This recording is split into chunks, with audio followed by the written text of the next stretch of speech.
शुक्लाम्बरधरम् विष्णुम् शशिवर्णम् चतुर्भुजम् प्रसन्नवदनम् ध्यायेत् सर्वविघ्नोपशान्तये व्यासम् वसिष्ठनप्तारम् शक्तिः स्तोत्रमकल्मषम् पराशरात्मजम् वन्दे शुकतातम् तपोनिधिम् व्यासाय विष्णुरूपाय व्यासरूपाय विष्णवे नमो वै ब्रह्मनिधये वासिष्ठाय नमो नमः अविकाराय शुद्धाय नित्याय परमात्मने सदैकरूपरूपाय विष्णवे सर्वजिष्णवे यस्य स्मरणमात्रेण जन्म संसारबन्धनात् विमुच्यते नमस्तस्मै विष्णवे प्रभविष्णवे ॐ नमो विष्णवे प्रभविष्णवे श्रीवैशम्पायन उवाच श्रुत्वा धर्मानशेषेण पावनानि च सर्वशः युधिष्ठिरः शान्तनवम् पुनरेवाभ्यभाषत युधिष्ठिर उवाच किमेकम् दैवतम् लोके किम् वाप्येकम् परायणम् सुबन्तम् प्राप्नुयुर्मानवा शुभम् को धर्मः सर्वधर्माणाम् भवतः परमो मतः किम् जपन्मुच्यते जन्तुर्जन्म संसारबन्धनात् श्रीभीष्म उवाच जगत्प्रभुम् देवदेवमनन्तम् पुरुषोत्तमम् सुवन्नाम सहस्रेण पुरुषस्तततोत्थितः तमेव चार्चयन् नित्यम् भक्त्या पुरुषमव्ययम्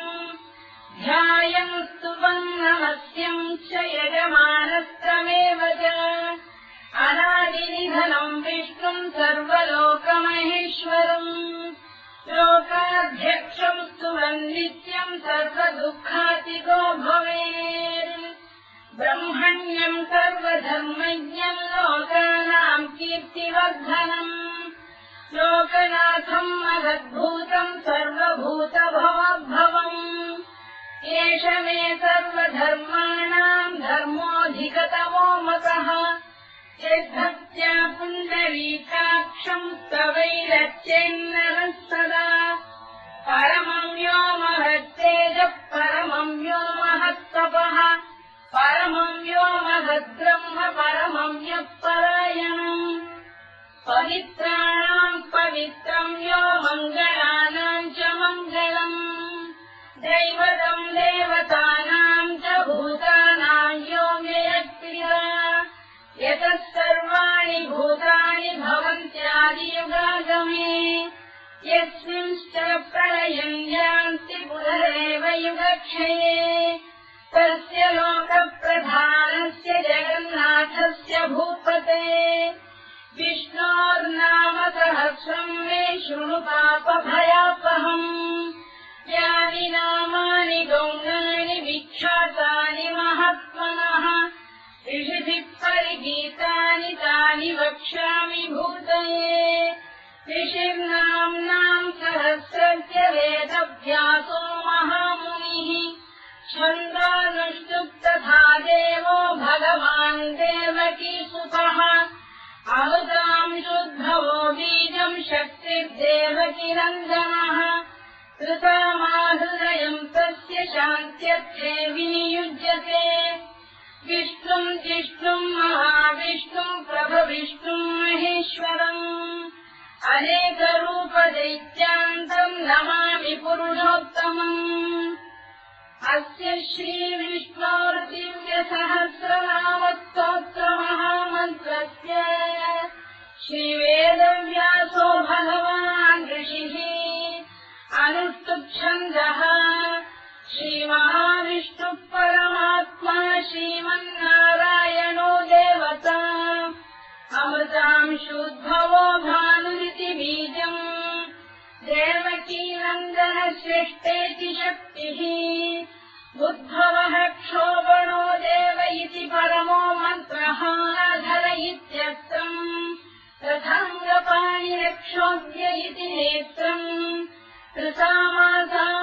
सामेति कवचम्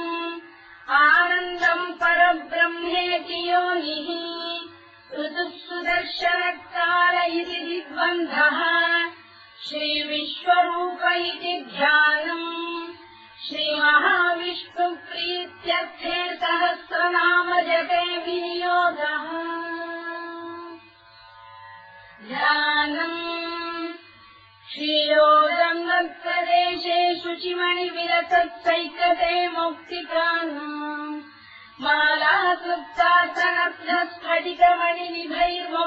मालाक्लुप्तासनब्धस्फटिकमणिनिभैर्मौक्तिकैर्मण्डिताङ्गः शुभ्रैरभ्रैरदभ्रैरुपरि विरचितैर्मुक्तपीयूषवर्षैः आनन्दीनः कुर्यादरिहरिरगदा शङ्खपाणिर्मुकुन्दः भूः पादौ यस्य नाभिर्विहरसुरनिरश्चन्द्रसूर्यौर्यनेत्रे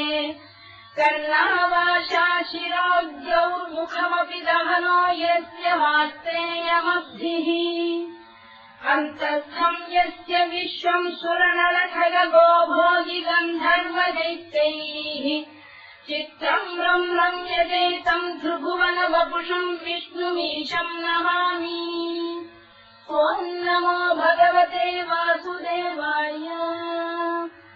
शान्ताकारम् भुजगशयनम् पद्मनाभम् सुरेशम्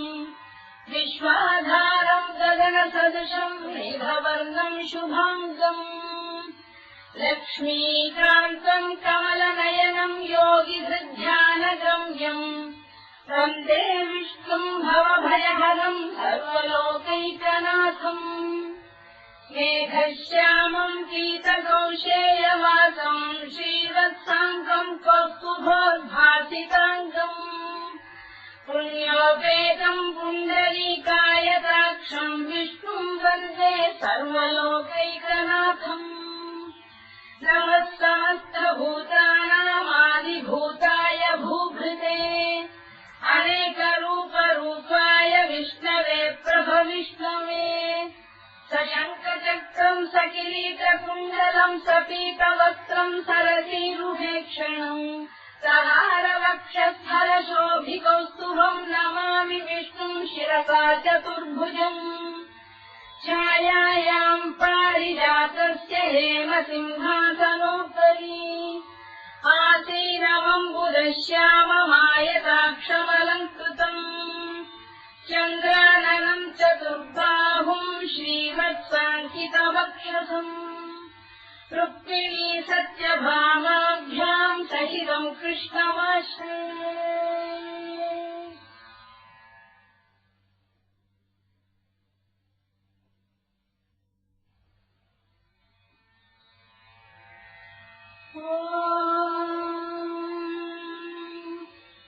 विश्वम् विष्णुर्वषत्कारो भूतभव्यभवत्प्रभुः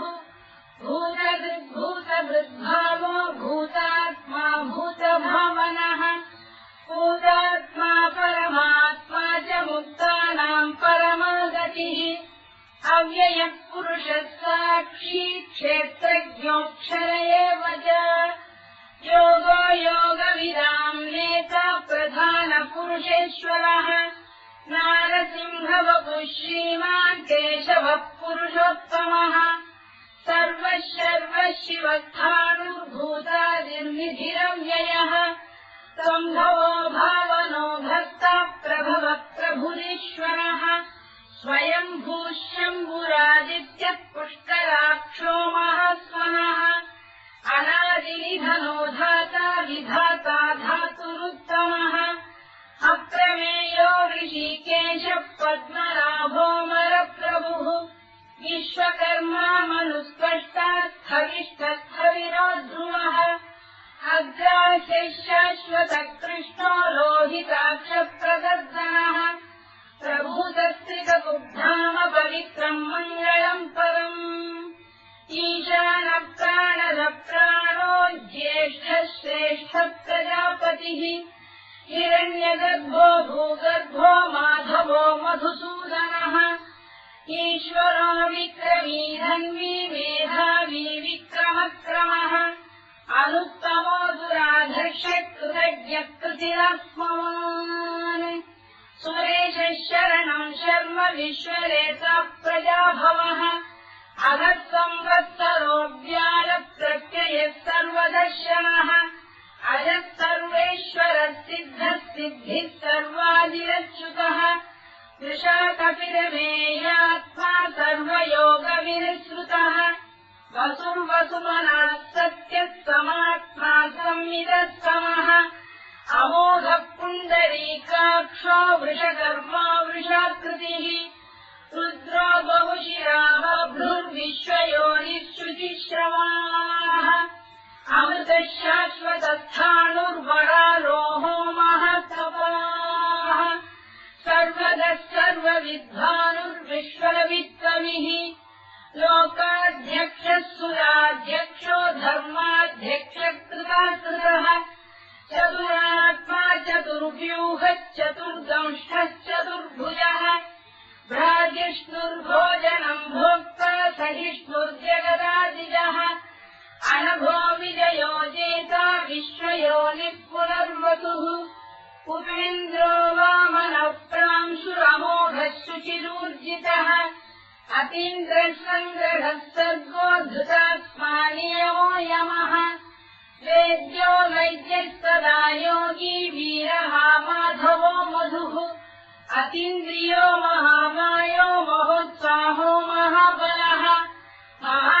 महाबुद्धिर्महावीर्यो महाशक्तिर्महाद्युतिः अनिर्देश्य वपुः श्रीमान् अमीरात्मा महादृधृत् महेश्वासो महीभक्तः श्रीनिवासः सताङ्गतिः अनिरुद्धः सुरानन्दो गोविन्दो गोविदाम्पतिः मरीचिद्दमनोहंसः सुपर्णो भुजगोत्तमः हिरण्यनाभः सुतपाः पद्मनाभः प्रजापतिः अमृत्युः सर्वदृक्सिंहः सन्धाता सन्धिमान् स्थिरः अजो दुर्मर्षणः शास्ता विश्रुतात्मा सुरारिः गुरुर्गुरुतमो धाम सत्यः सत्यपराक्रमः निमिषो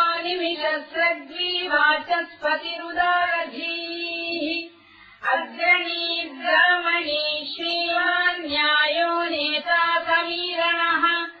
सहस्रमूर्धा विश्वात्मा सहस्राक्षः सहस्रपात् आवर्तनो निवृत्तात्मा संवृतः सम्प्रवर्धनः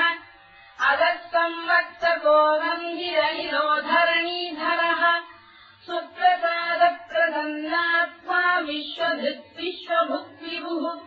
सत्कर्ता सत्कृतः साधुर्जन्धुर्नारायणो नरः असङ्ख्येयो प्रमेयात्मा विशिष्टः शिष्टकृच्छुचिः सिद्धार्थः सिद्धसङ्कल्पः सिद्धिदः सिद्धिसाधनः वृषाही वृषभो विष्णुर्वृषभर्वा वृषोदरः वर्धनो वर्धमानश्च विविक्तः श्रुतिसागरः सुभुजो दुर्धरो वाग्मी महेन्द्रो वसुदो वसुः नैकरूपो बृहद्रूपः शिपिविष्टप्रकाशनः ओजस्तेजोद्युतिरप्रकाशात्मा प्रतापनः वृद्धस्पष्टाक्षरो मन्त्रश्चन्द्रांशुर्भास्करद्युतिः अमृतांशुद्धवो भानुः शतबिन्दुः सुरेश्वरः औषधम् जगतः सेतुः सत्यधर्मपराक्रमः भूतभव्यभवन्नाथः पवनः पावनो नरः कामः कामकृत्कान्तः कामः कामप्रदप्रभुः युगादिकृद्युगावत्तो नैकमायो महाशनः अदृश्यो व्यक्तरूपश्च सहस्रजिदनन्तजित् इष्टो विशिष्टः शिष्टेष्टः शिखण्डी नभुजो वृषः क्रोधः क्रोधकृत्तः विश्वबाहुर्महीधरः अच्युतः प्रतिथः प्राणः प्राणदो वासवानुजः अपाम् निधिरधिष्ठानमप्रमत्तः प्रतिष्ठितः स्कन्दः स्कन्दधरो धुर्यो वरदो वायुवाहनः वासुदेवो बृहद्भानुरा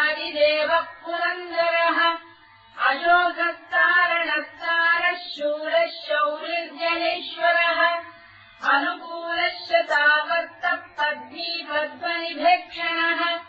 पद्मनाभोरविन्दाक्षः पद्मगर्भः शरीरभृत्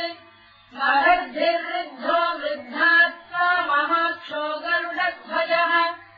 अतुलशरभो भीमः समयज्ञो हविर्हरिः सर्वलक्षणलक्षण्यो लक्ष्मीवान् समितिञ्जयः विक्षरो रोहितो मार्गो हेतुर्दामोदरः सः महीधरो महाभागो वेगवानमिदाशनः उद्भवः क्षोभणो देवः श्रीगर्भः परमेश्वरः कारणम् कारणम् कर्ता विकर्ता गहनो गुहः व्यवसायो व्यवस्थानः संस्थानस्थानदो ध्रुवः परद्धिः परमस्पष्टः तुष्टः पुष्टः शुभेक्षणः रामो विरामो विरतो मार्गो नेयोनयोनयः वीरः शक्तिमताम् श्रेष्ठो धर्मो धर्मविदुत्तमः वैकुण्ठः पुरुषः प्राणः प्राणदः प्रणवपृतुः हिरण्यगर्भः शत्रुघ्नो व्याप्तो वायुरधोक्षजः ऋतुः सुदर्शनकारः परमेष्ठी परिग्रहः उग्रः संवत्सरो दक्षो विश्रामो विश्वदक्षिणः विस्तारस्थावरस्थाणुप्रमाणम् बीजमव्ययम् अर्थो नर्थो महाकोशो महाभोगो महाधनः अनिर्विण्णस्थविष्ठो भूर्धर्मयूपो महामखः नक्षत्रनेमिर्नक्षत्री क्षमः क्षामः समीहनः यज्ञयुज्यो मेद्यश्च क्रतुः सत्रम् सदाम् गतिः सर्वदर्शी विमुक्तात्मा सर्वज्ञोद्यानमुत्तमम् सुव्रतः सुमुखः सूक्ष्मः सुघोषः सुखदः सुहृदः मनोहरोजितक्रोधो वीरबाहुर्विदारणः स्वापनः स्ववशो व्यापी नैतात्मा नैतकर्मकृत् वत्सरो वत्सलो वत्सीरक्रगर्भो धनेश्वरः धर्मकृद्धर्मकृद्धर्मी सदसक्षरमक्षरम्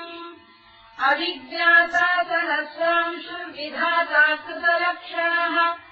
सहस्तिरे विस्तप्तस्तः सिंहो भूतमहेश्वरः आदिदेवो महादेवो देवेशो देवभृद्गुरुः उत्तरो गोपतिर्गोप्ता ज्ञानः सोमपो मृतपः सोमः पुरुजिः पुरुदत्तमः विनयो जयः सत्यसन्धो दाशार्हस्तात्पदम् पतिः जीवो विनयिता साक्षी मुकुन्दोमितविक्रमः अम्भोनिधिरनन्तात्मा महोदधिशयोऽन्तकः अजो महार्घस्वाभाव्यो जिरामित्रप्रमोदनः आनन्दोऽनन्दनो नन्दः सत्यधर्मात्रिविक्रमः महर्षिः कविराचार्यः कृतज्ञो मेदिनीपतिः त्रिदशाध्यक्षो महाशृङ्गकृतान्तकृत् महावराहो गोविन्दः सुषेणः कनकङ्कनी गुह्यो गभीरो गहनो गुप्तश्चक्रगदाधरः मेधास्वाङ्गोजितः कृष्णो दृढः सङ्कर्षणोच्युतः वरुणो वारुणो वृक्षः पुष्कराक्षो महामनाः भगवान् बलहानन्दी वनमाली हलायुधः आदित्यो ज्योतिरादित्यः सहिष्णुर्गतिसत्तमः सुधन्वाखण्डपरशुद्धारुणोद्रविनप्रदः दिवस्कृत्सर्वजस्यासो वाचस्पतिरयो निजः कृतामासामगस्साम निर्वाणम् भेषजम् भिषज सन्न्यासवृक्षमशान्तो निष्ठा शान्तिः परायणम् शुभाङ्गः शान्तिरस्रष्टा कुमुदः कुवलेशयः गोहितो गोपदैर्गोप्ता वृषभाक्षो वृषप्रियः अनिवर्ती निवृत्तात्मा संक्षेप्ता क्षेमकृत् शिवः श्रीवत्सवक्षः श्रीवासः श्रीपतिः श्रीमताम्बरः श्रीधः श्रीधः श्रीनिवासः श्रीनिधिः श्रीविभावनः श्रीधर श्रीकर श्रेयः श्रीमान् लोकत्रयाश्रयः स्वक्षस्वङ्गशतानन्दो नन्दिज्योतिर्गणेश्वरः विदितात्मा विधेयात्मा तत्कीर्तिच्छिन्न संशयः उदीर्णः सर्वतश्चक्षुरनीशः शाश्वतस्थिरः भूषयो भूषणो भूतिर्विशोकः शोकनाशनः अर्चिष्मारर्चितः कुम्भो विशुद्धात्मा विशोधनः अनिरुद्धो प्रतिरथः प्रद्युम्नो मितविक्रमः कालनेमिनिहावीरः शौरिः शूरजनेश्वरः त्रिलोकात्मा त्रिलोकेशः केशवः केशिहा हरिः कामदेवः कामपालः कामी कान्तकृतागमः अनिर्देशवपुर्विष्णुर्वीरोऽनन्तो धनञ्जयः ब्रह्मण्यो ब्रह्मदुर्ब्रह्मा ब्रह्म ब्रह्मविवर्धनः ब्रह्मविद्ब्राह्मणो ब्रह्मी ब्रह्मज्ञो ब्राह्मणप्रियः महाकमो महाकर्मा महातेजा महोरगः महाक्रतुर्महायज्वा महायज्ञो महाहविः स्तव्यस्तव प्रियस्तोत्रम् स्तुतिस्तोतारणप्रियः पूर्णः पूरयिता पुण्यः पुण्यकीर्तिरनामयः मनोजवस्तीर्थकरो वसुरेता वसुप्रदः वसुप्रदो वासुदेवो वसुर्वसुमराहविः सद्गतिः सत्कृतिः सत्ता सद्भूतिः सत्परायणः शूरसेनो यदुश्रेष्ठः सन्निवासः सुयामुनः भूतावासो वासुदेवः सर्वासु निलयो नलः दत्तः दत्पदो दृप्तो दुर्धरोऽथा पराजितः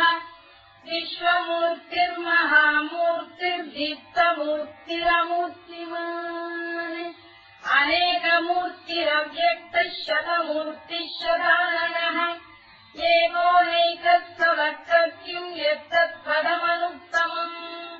लोकबन्धुर्लोकनाथो माधवो भक्तवत्सलः सुवर्णवर्णो हेमाङ्गो वराङ्गश्चन्दनाङ्गदी वीरभाविषमशून्यो घृताशीरजश्चरः अमानी मानदो मान्यो लोकस्वामीति लोकधृत् सुमेधा मेधयो धन्यः सत्यमेधाधराधरः तेजो वृषोऽभ्युजिधरः सर्वशस्त्रभृताम्बरः प्रग्रहो निग्रहो व्यग्रो नैकशृङ्गो गदाग्रजः चतुर्मूर्तिश्चतुर्बाहुश्चतुर्व्यूहश्चतुर्गतिः चतुरात्मा चतुर्भावश्चतुर्वेदविदेकपात् समावर्तो निवृत्तात्मा दुर्जयो दुरविक्रमः दुर्लभो दुर्गमो दुर्गो दुरावासो दुरारिहा शुभाङ्गो लोककारङ्गः सुतन्तुस्तन्तुवर्धनः इन्द्रकर्मा महाकर्मा कृतकर्मा कृतागमः उद्भवः सुन्दरः सुन्दररत्ननाभः सुलोचनः अर्थो वाजसनः शृङ्गी जयन्तः सर्वविद्यैः सुवर्णबिन्दुरक्षोभ्यः सर्ववागीश्वरेश्वरः महाह्रदो महागर्तो महाभूतो महानिधिः कुमुदकुन्दरः कुन्दः पर्जन्यः पावनो निरः अमृताशोऽमृतवपुः सर्वज्ञः सर्वतोमुखः सुलभः सुव्रतः सिद्धः शत्रुजिच्छत्रुतापनः न्यग्रोधोदुम्बरोश्चक्षाणूरान्ध्रैषूदनः सहस्रार्चिः सप्तदिक्खः सप्तैधा सप्तवाहनः अमूर्तिरनघोचिन्त्यो भयगृद्भयनाशनः अणुबृहत्कृशस्थूलो गुणभृन्निर्गुणो महान् अधृतस्वधृतस्वास्य प्राग्वंशो वंशवर्धनः भारभृत्थ युक्तो योगी योगीशः सर्वकामदः आश्रमश्रवणः क्षामः सुपर्णो वायुवाहनः धनुर्धरो धनुर्वेदो दण्डो दमैतदमः अपराजितः सर्वसमो नियन्ता नियमो यमः सत्त्ववान् सात्विकः सत्यः सत्यधर्मपरायणः अभिप्रायप्रियार्होः प्रियकृत्प्रीतिवर्धनः विहाय सगतिर्ज्योतिः सुरुचिः कुतभुक्विभुः रविर्विरोचनः सूर्यः सवितारविलोचनः अनन्तो भूतबुद्भोक्ता सुखदो नैकयोग्रजः अनिर्विण्णः सदामर्षी लोकाधिष्ठानमद्भुतः सनातनतमः कपिलः कपिरम्ययः स्वस्तिनः स्वस्तिकृत् स्वस्तिः स्वस्तिभुक् स्वस्तिदक्षिणः अरुद्रः कुण्डली चक्री विक्रम्यूर्जितशासनः शब्दातिकः शब्दतः शिशिरः शर्वरीकरः अक्रूरप्रेषलो दक्षो दक्षिणः क्षमिणाम्बरः विद्वत्तमो वीतभयः पुण्यश्रवणकीर्तनः उत्तारणो दुष्कृतिः पुण्यो दुःस्वप्ननाशनः वीरः रक्षणः सन्तो जीवनः पर्यवस्थितः अनन्तरूपोऽनन्तः श्रीर्जितमन्युर्भयापहः चतुरश्रो गभीरात्मा विदिशोऽव्यादिशो दिशः अनादिर्भूर्भुवो लक्ष्मीः सुवीरो रुचिरङ्गदः जननो जनजन्मादिर्भीमो भीमपराक्रमः आधारनिलयो धाता पुष्पहासप्रजागरः ऊर्ध्वरसत्पथाचारः प्राणदः प्रणवप्रणः प्रमाणम् प्राणनिलयः प्राणभृत्प्राणजीवनः तत्त्वम् तत्त्वविदेकात्मा जन्ममृत्युजरातिगः भूर्भुवः स्वत्तरुस्तारः सविता प्रपितामहः यज्ञो यज्ञपतिर्यज्वा यज्ञाङ्गो यज्ञवाहनः यज्ञभृद्यज्ञकृद्यज्ञी यज्ञभुक्यज्ञसाधनः यज्ञान्तकृद्यज्ञगुह्यमन्नमन्नाद एव च आत्मयोनिस्वयम् जातो वैखानः सामगायनः देवकीनन्दनस्रष्टा क्षितीशः पापनाशनः शङ्खबृन्नन्दकी चक्री शाङ्गधन्वा गदाधरः तथाङ्गपाणिरक्षोभ्यः सर्वप्रहरणायुधः सर्वप्रहरणायुधोऽम् नम इति परमाली गरीशाङ्गी शङ्खी चक्री च नन्दकी श्रीमान्नारायणो विष्णुर्वासुदेवोऽभिरक्षतु वनमाली गरीशाङ्गी शङ्खी चक्री च नन्दकी श्रीमान्नारायणो विष्णुर्वासुदेवोऽभिरक्षतु वनमाली गरीशाङ्गी शङ्खी चक्री च नन्दकी श्रीमान्नारायणो विष्णुर्वासुदेवोऽभिरक्षतु इतीदम् कीर्तनीयस्य केशवस्य महात्मनः नाम्नाम् सहस्रम् दिव्यानामशेषेण प्रकीर्तितम् यैदम् शृणुयान् नित्यम् यश्चापि परिकीर्तयेत् नाशुभम् प्राप्नुयात् किञ्चित् सोमुत्रेह च मानवः वेदान्तको ब्राह्मणस्य क्षत्रियो विजयी भवेत् वैश्यो धनसमृद्धस्य क्षुद्रः सुखमवाप्नुयात् धर्मार्थी प्राप्नुयात् धर्ममर्थार्थी चार्थमाप्नुयात् कामानवाप्नुयात् कामी प्रजार्थी चाप्नुयात् प्रजाम् भक्तिमान् यः सदोत्थाय शुचिस्तद्धतमानसः सहस्रम् वासुदेवस्य नाम्नामेतत्र कीर्तयेत् यशः प्राप्नोति विपुलम् याति प्राधान्यमेव च अजलाम् श्रियमाप्नोति श्रेयः प्राप्नोत्य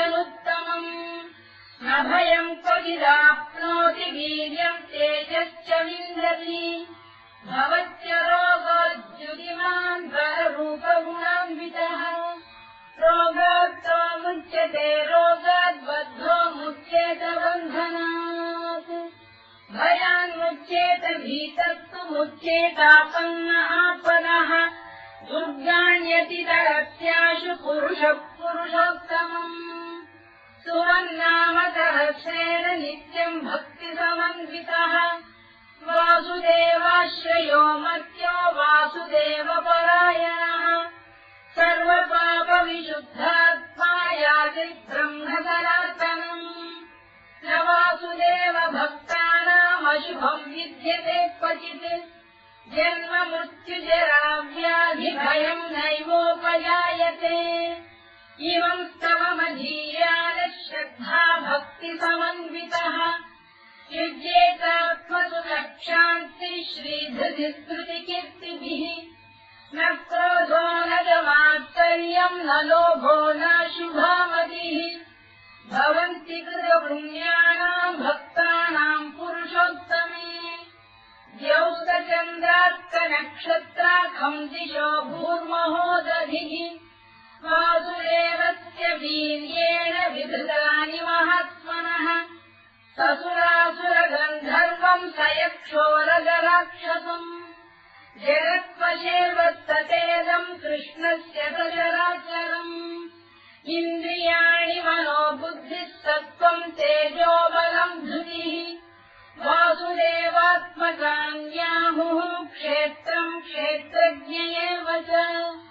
सर्वागमानामाचारप्रथमम् परिकल्पते आचारप्रभवो धर्मो धर्मस्य प्रभुरच्युतः ऋषयप्रिदरो देवा महाभूतानि धातवः जङ्गमाजङ्गमम् चेदम् जगन्नारायणोद्भवम् योगो ज्ञानम् तथा साङ्ख्यम् विद्या शिल्पादिकर्म च वेदाः शास्त्राणि विज्ञानमेतत् सर्वम् जनार्दनात् एको विष्णुर्महद्भूतम् पृथग्भूतान्यनेकशः त्रीलोकान् व्याप्य भूतात्मा भुङ्क्ते विश्वभुवव्ययः इमम् स्तवम् भगवतो विष्णोर्व्यासेन कीर्तितम् करेद्य इच्छेत् पुरुषश्रेयः प्राप्तुम् सुखानि च विश्वेश्वरमयम् देवम् जगतः प्रभुमव्ययम् भजन्ति ये पुष्कराक्षम् न ते यान्ति पराभवम् न ते यान्ति पराभवम् नम इति अर्जुनोवाच पद्मपत्रविशालाक्ष पद्मनाभसुरोत्तमा भक्तानामनुरक्तानाम् त्राता भव जनार्दन श्रीभगवानुवाच यो माम् नाम सहस्रेण स्तोतुमिच्छति पाण्डव सोऽहमेकेन श्लोकेन स्तुत एव न संशयः स्तुत एव न संशयोऽन्नम इति व्यास उवाच वासनाद्वासुदेवस्य वासितम् भुवनत्रयम् सर्वभूतनिवासोऽसि वासुदेव नमोऽस्तु ते वासुदेव नमोऽस्तु ते नम इति पार्वत्युवाच केनोपायेन लघुना विष्णोर्नाम सहस्रकम् पठ्यते पण्डितैर्नित्यम् श्रोतुमिच्छाम्यहम् प्रभो ईश्वरोवाच श्रीराम राम रामेति रमे रामे मनोरमे सहस्रनाम तत्तुल्यम् राम नाम वरानने श्रीराम राम रामेति रमे रामे मनोरमे सहस्रनाम तत्तुल्यम् राम नाम वरानने श्रीराम राम रामेति रमे रामे मनोरमे सहस्रनाम तत्तुल्यम् राम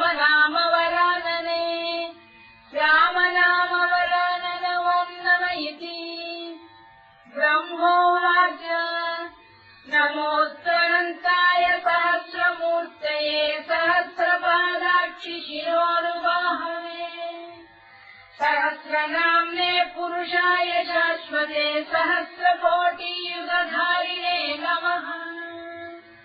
सहस्रकोटियुगधारिणे नमो नमः इति सञ्जय उवाच